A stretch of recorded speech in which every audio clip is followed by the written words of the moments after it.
1 Samuel, capítulo 19, verso 1. Quem achou, diga amém. E falou Saul a Jonatas, seu filho, e a todos os seus servos, para que matasse Davi. Porém Jonatas, filho de Saul, estava muito afeiçoado a quem? E Jonatas anunciou a Davi, dizendo: meu pai Saul procura matar-te, pelo que agora guarda-te pela manhã e fica-te em um lugar oculto e esconde-te. Olha para quem está do seu lado e fala: quem não ama, arruma toda desculpa para matar.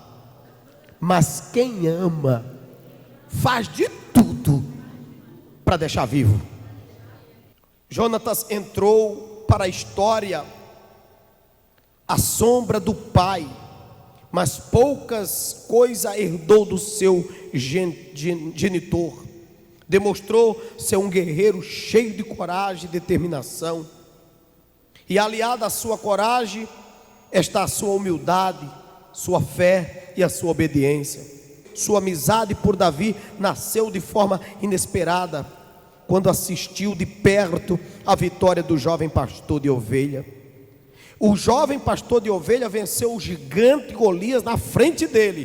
Quem era Golias? O campeão dos filisteus, que desafiava os exércitos de Israel e o afrontava o nome do Senhor Deus Todo-Poderoso. Quando Jonatas viu Davi vencer aquele gigante, disse: esse homem é diferente e tem o Espírito de Deus na vida dele. Precisamos ser leal a Deus e precisamos ser leal aos amigos. Olhe para quem está do seu lado e diga: o amigo que você escolher para ser seu amigo é sagrado. Seja leal a ele. A gente não escolhe filho, não escolhe pai, né? Aliás, não escolhe mãe, mas amigo a gente escolhe. Agora, o que você escolher, escolha para ser leal. Não escolha para ser falsa essa pessoa. Eu vou falar o que Jesus está mandando, irmão. Quem era Jonatas? Filho mais velho de Saul. Seu nome significa dado por Deus ou presente de Deus. Ele tinha todas as condições para ser o substituto do seu pai. Era valente, hábil no combate. Sua bravura já fora provada quando em Micmas derrotou toda uma guarnição dos filisteus, contando apenas com a ajuda do seu fiel escudeiro, colocando sua fé em ação. Isso está escrito em 1 Samuel 14, de 1 a 4. 1 Samuel 14, do verso 1 ao verso 14, aliás. Sucedeu, pois, que um dia disse Jonatas, filho de Saul, ao seu moço, que ele levava as armas: vem, passemos as guarnições dos filisteus, que está lá daquela banda. Porém, não o faz saber a seu pai. E estava Saul na extremidade de Gibeá, debaixo da romeira que estava em Migron. E o povo que havia com ele eram uns 600 homens. E Aías, filho de Aitube, irmão de Acabo, filho de Finéias, filho de Eliú, sacerdote do Senhor, em Silom, trazia o efode. Porém o povo não sabia que Jonatas tinha ido. Disse, pois, Jonatas ao moço que lhe levavam as armas: vem e passemos guarnições deste incircunciso. Porventura operará o Senhor por nós, porque para com o Senhor nenhum impedimento há. Eita, glória a Deus! E ele vai me dar livramento pouco a pouco. Disse, pois, Jonatas: eis que passaremos aqueles homens e nos descobriremos a ele. Se nos dissermos assim, parai, até que cheguemos a vós, então ficaremos no nosso lugar e não subiremos a ele. Porém, dizendo assim, subi a nós, então subiremos, pois o Senhor os tem entregado na nossa mão, e isso nos será por sinal. Descobrindo-se ambos eles, pois, as guarnições dos filisteus, disseram os filisteus: eis que já os hebreus saíram das cavernas que se tinham escondido. E os homens das guarnições responderam a Jonathan e ao seu pajem de arma, e disseram: sobe a nós, e nós vos ensinaremos. E disse Jonatas ao seu pajem de armas: sobe atrás de mim, porque o Senhor os tem entregado nas mãos de Israel. Quando esse homem viu que Deus dava vitória em minoria, ele disse: esse vai ser o meu Deus também. Esse aqui que botou um gigante como Golias no chão através de Davi, é o mesmo que vai me dar vitória também. Ele passou a acreditar nas bênçãos de Deus e nos milagres e nos feitos de Deus através da fé. Lutou através da fé e venceu. Ele começou a se identificar com Davi através de fé. É por isso que eu digo, o crente tem que sempre procurar uma pessoa melhor do que ele para colar perto. Você tem que se alimentar com gente que tenha fé como você, que pensa como você, que olha como você, que faz como você, que age como você. Eu não sei para quem é essa palavra, mas o Senhor manda dizer: sai de perto de derrotado, que derrotado não tem o que dar. Quem dá glória para Jesus? Que homem valente, irmão.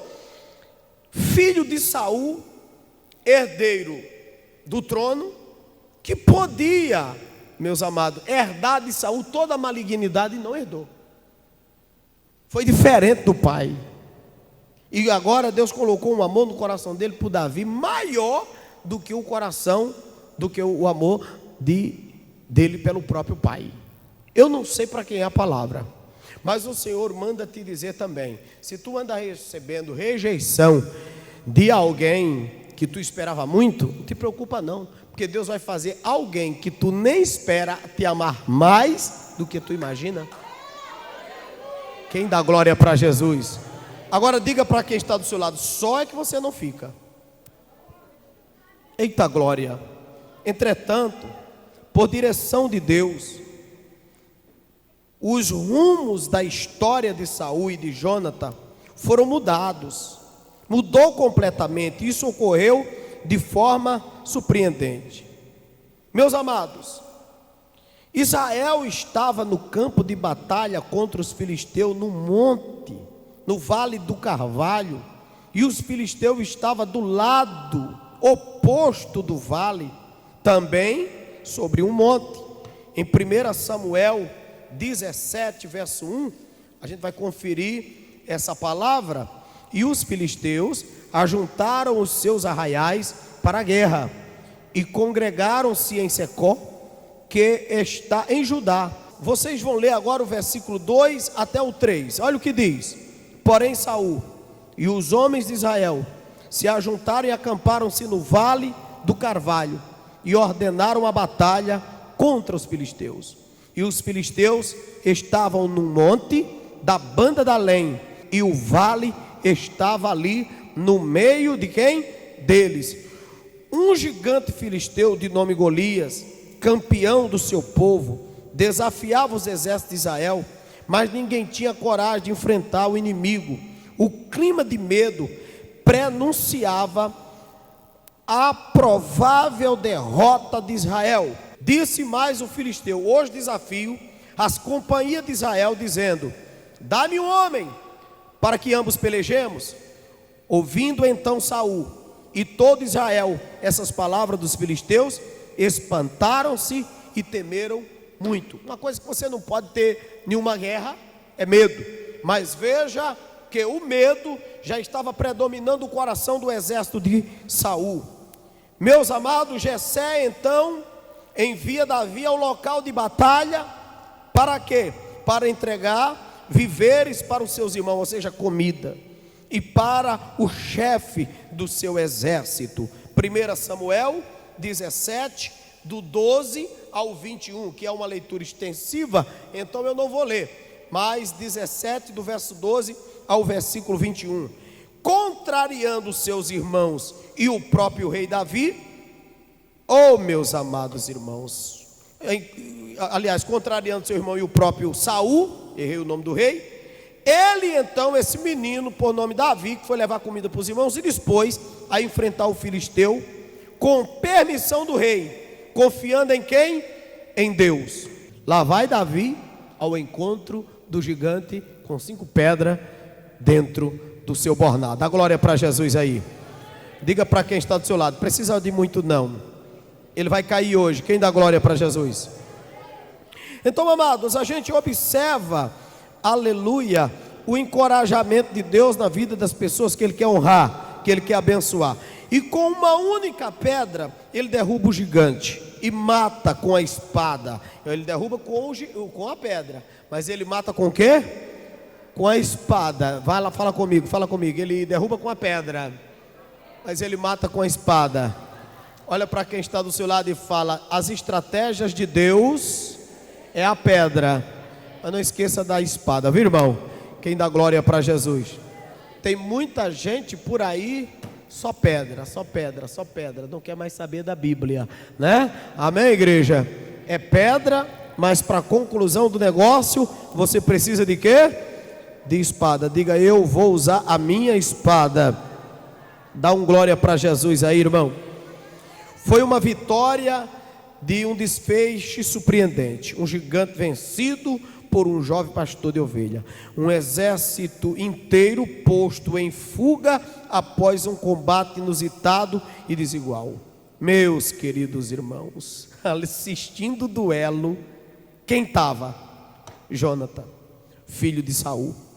Aí ficou profundamente tocado pela vitória de Davi sobre Golias. Ele não conhecia. Aí ele ficou: peraí, esse moço é diferente. Glória a Deus. Diga para quem está do seu lado: tem sempre alguém olhando você lutar. Meus amados, então começa a amizade dos dois. O povo de Israel jubilou diante da tremenda vitória de Saul. Ficou então estupefato e mandou o chefe do exército, Abner, chamar Davi. Então Abner levou como troféu de batalha inusitada a cabeça do filisteu. Em 1 Samuel 54, lá vai o fato, né? 17:54 diz assim a palavra de Deus. Vamos ler, toda a igreja.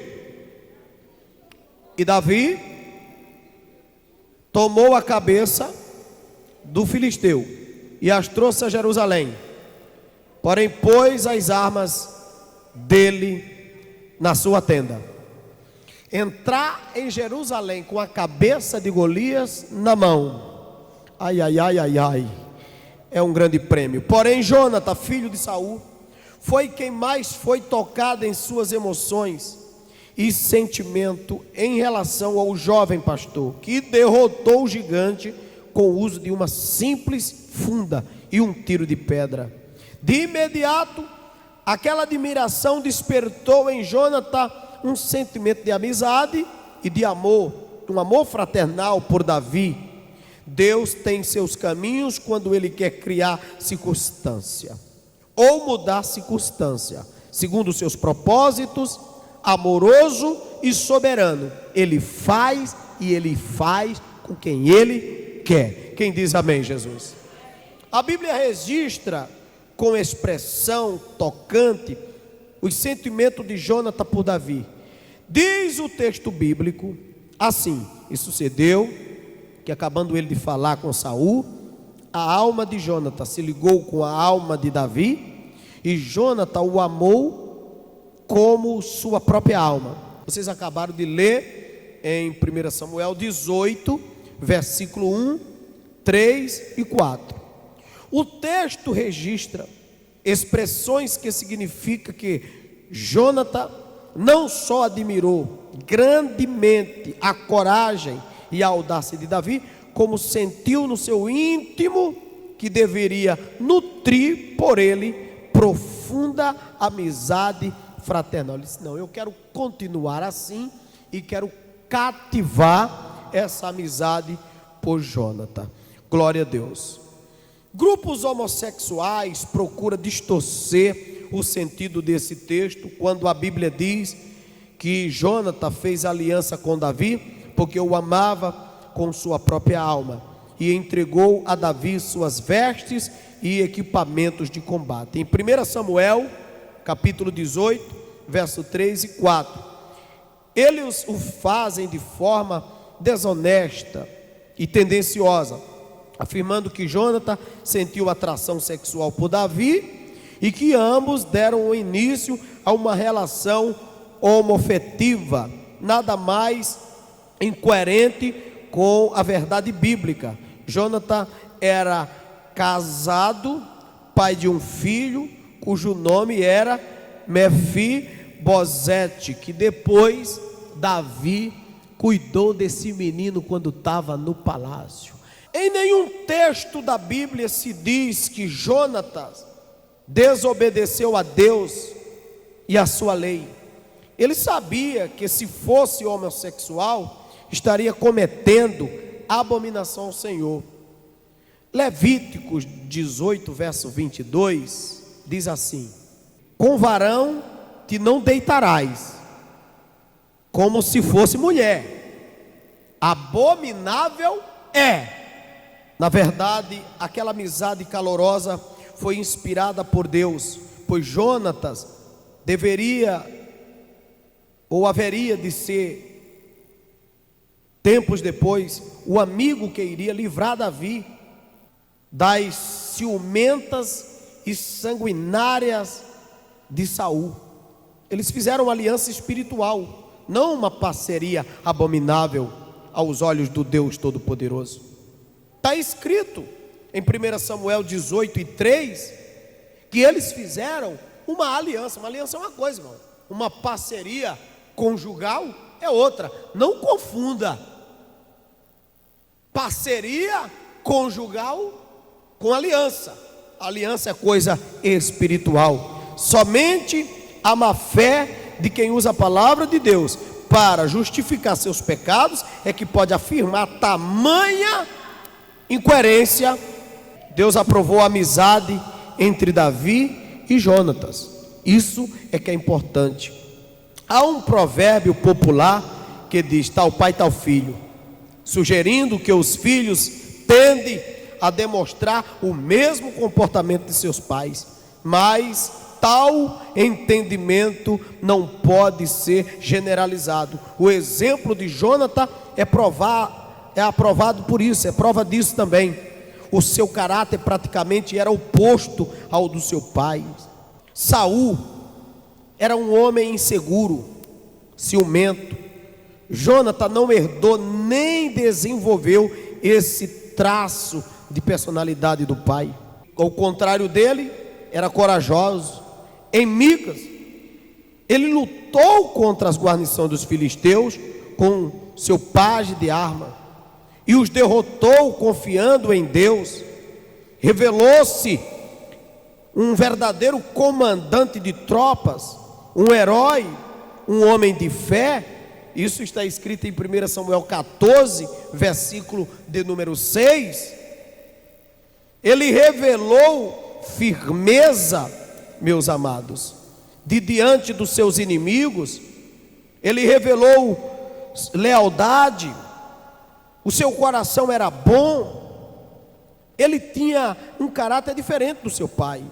Sua coragem moral fê-lo não ter medo de perder a posição como herdeiro do trono para Davi. Soube reconhecer que seu amigo tinha a direção de Deus e as condições humanas para substituir Saul no cargo de monarca de Israel. Isso está escrito em 1 Samuel 16, verso 1. Um exemplo para os dias presentes. Deus não está sujeito às leis, nem aos costumes dos povos. Ele estabelece suas vontades diretiva, de forma implacável, contrariando todas as expectativas e previsões históricas, ou até mesmo política. Assim, em meio a um grave desafio contra o povo de Israel, levantou o jovem Davi para derrotar o gigante filisteu, assistindo o extraordinário ou a extraordinária vitória, Jonatas sentiu profunda admiração pelo jovem pastor de Belém e compreendeu que ele seria o escolhido por Deus.